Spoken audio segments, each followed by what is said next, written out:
छोटी आग। श्याओ हूँ अपनी पत्नी की जान बचाने के लिए 10,000 मीटर ऊंची खड़ी चट्टान पर दुर्लभ लिंग घास तोड़ने चढ़ गया, पर किसे पता था वहां उसका सामना 9 ड्रैगन द्वारा खींची जा रही एक रहस्यमय ताबूत से हो जाएगा।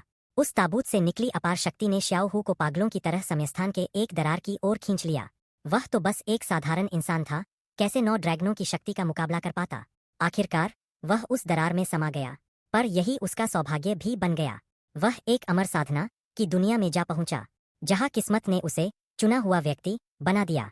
6,000 साल की कठोर साधना के बाद श्याओ हू ने 8 दिशाओं को एक कर सर्वोच्च अधिपति महामहिम का दर्जा पा लिया। फिर भी उसकी आत्मा में हर पल पत्नी और बेटी की यादें जलती रही। धरती पर तो बस 6 साल ही बीते थे, और अब वह सब कुछ छोड़कर, सबकी मना करने के बावजूद, समयस्थान की दरार चीरकर वापस पृथ्वी लौटने चला पड़ा। लेकिन वापसी के बीच अचानक एक कण तूफान, पार्टिकल स्टॉर्म, ने उसे घेर लिया। उसका दिव्य बल क्षण भर को नष्ट हो गया, और वह मानो एक तोप का गोला बनकर पृथ्वी पर आ गिरा। गिरने के बाद वह बुरी तरह घायल और थका हुआ किसी दूरदराज के गांव में छिप गया। ताकि ध्यान न खींचे, उसने अपने दिव्य वस्त्र उतार और एक आधुनिक कपड़ों में खुद को बदल लिया। फिर उसने अपने रक्त की शक्ति से पत्नी और बेटी का पता लगाने की कोशिश की, पर जो दृश्य सामने आया उससे उसका खून खौल उठा।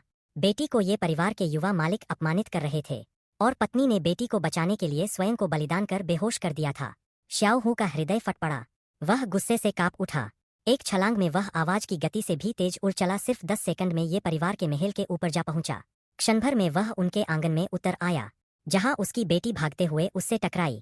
6 साल बाद पिता पुत्री का मिलन। भावनाओं से भरे इस पल के बाद श्याओ हू ने तय किया, अब न्याय होगा। उसने अपनी शक्ति को पूरी तरह मुक्त कर दिया। बाएं हाथ की एक चपत से ये परिवार का वह युवा मालिक राख में बदल गया। दाएं हाथ की दूसरी चपत से पूरा परिवार मिट्टी में समा गया। इसके बाद वह पत्नी को बचाने दौड़ा गया। इस तरह ये परिवार का वंश समाप्त